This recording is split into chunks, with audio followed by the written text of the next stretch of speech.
The Israeli military says two Russian-Israeli women released by Hamas militants have now entered Israel. Hamas, which is considered a terrorist organization by multiple countries, is expected to hand over 10 more hostages to the International Red Cross as part of the truce deal with Israel. Their release comes on the final day of the extended truce. Qatari mediators have been pushing both sides to agree on further extensions of the ceasefire. We can now bring in Martin Auerbach. He's a psychiatrist and psychotherapist and currently AMCHA's National Clinical Director in Israel. Welcome to DW. So great to see you. It's been 5 days since the first hostages were released. What do we know about what Emily and the others went through and how they were treated in captivity? Good evening. First of all, we don't know very much besides what we hear in the news. Because there were taken a lot of precautions to have the children, all the hostages that come back to Israel, stay in privacy so that they don't have to meet the media immediately and tell the story. They were isolated in some way and meeting, first of all, their families. And they were given a chance to tell their stories and whatever happened to them whenever they feel fit for that, whenever they are ready for that. Yeah. For some, it may be immediately, and for some, it may take some time. Specifically, I think about the children. There were children who were 2 years old, 3 years old, 4 years old, adolescents, and for each of them, it takes some time to tell the story. Yeah. And we can only imagine what they must have witnessed, what they must have gone through. Can you tell us about how this kind of traumatic experience affects children, especially if, like many of the hostages freed now, they don't have a parent by their side when they get home? Yeah, first of all, one has to say that generally children are much more vulnerable to traumatic events than adolescents. You have to think that children don't have so much life experience. They don't have a personality that is so much already, I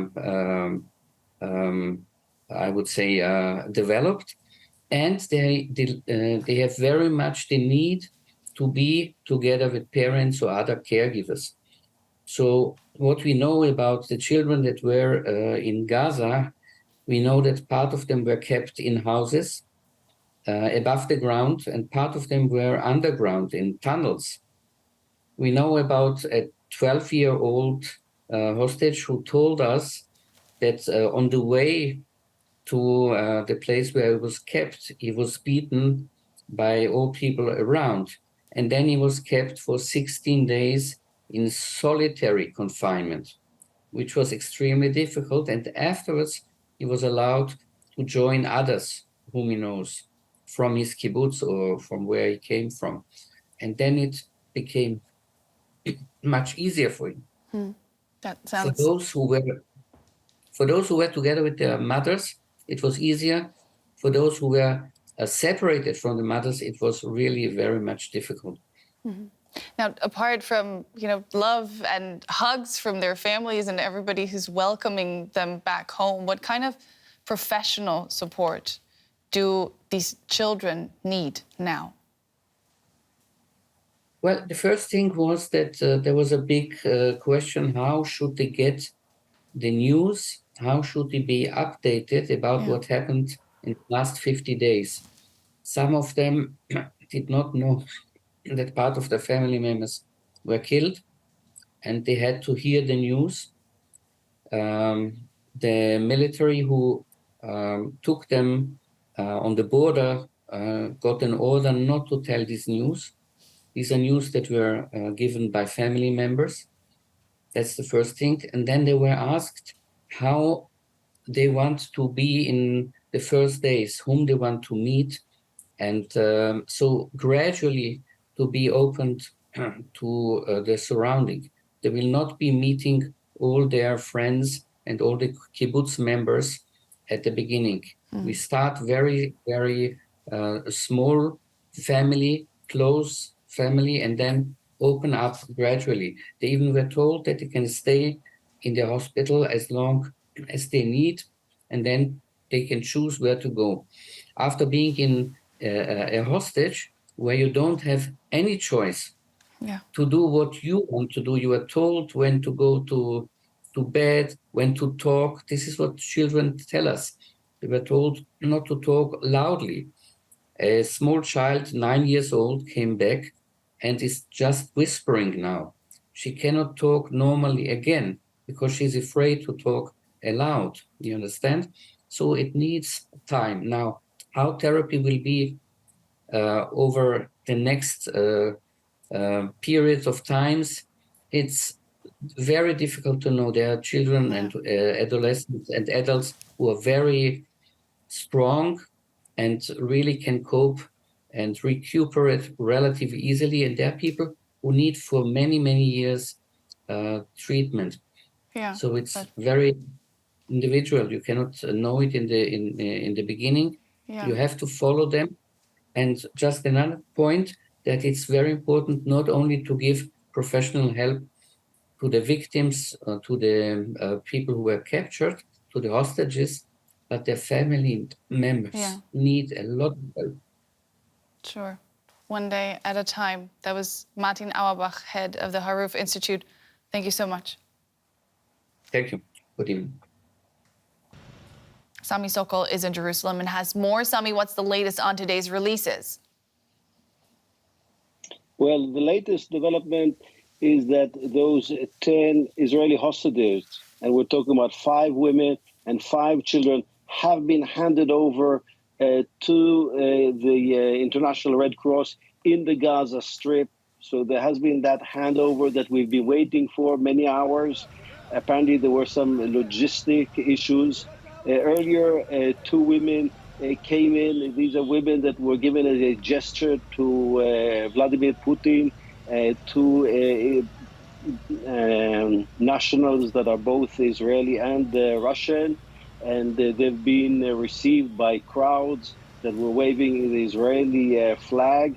One of them is a 50-year-old woman and her 73-year-old mom.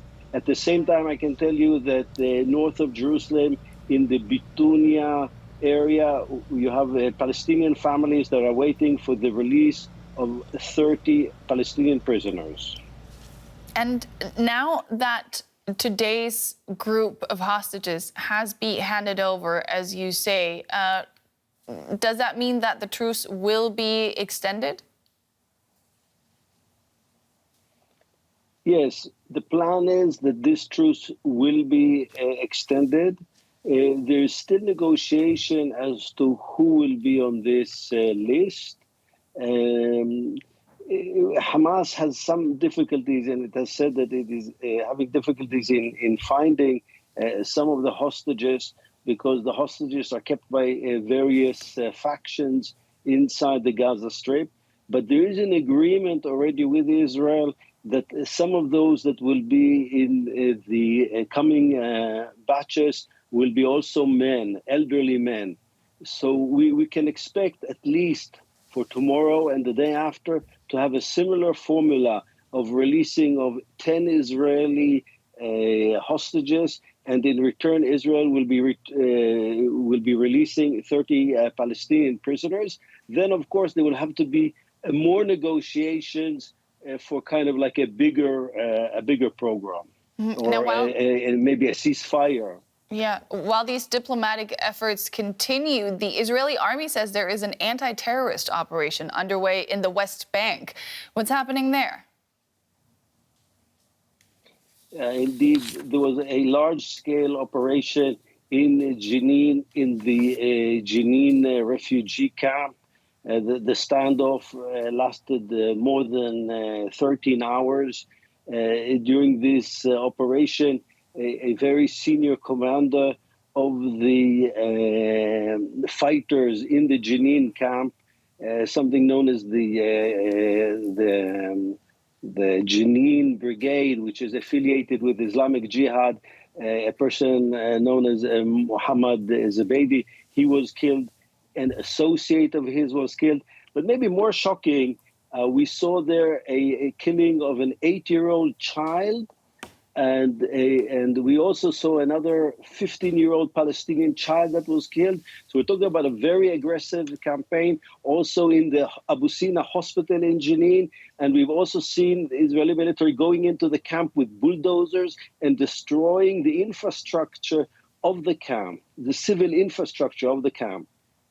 That was journalist Sami Sokol in Jerusalem. Thanks for the latest. Now, in return for Hamas freeing hostages, Israel has been releasing Palestinians held in Israeli jails.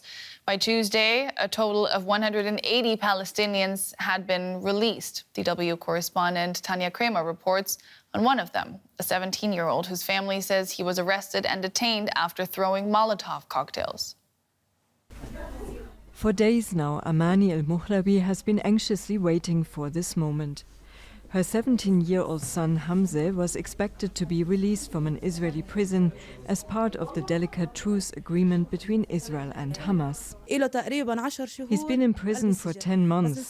I haven't heard from him since October 7th. I'm just waiting for him to come home. And then a moment of joy and relief. Hamze was 16 when he was arrested.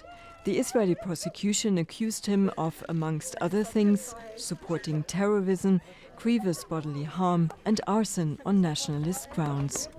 His family said he was throwing Molotov cocktails. He was never sentenced. He is one of the under 18-year-olds that Israel agreed to release from prison. Many are still being held in administrative detention.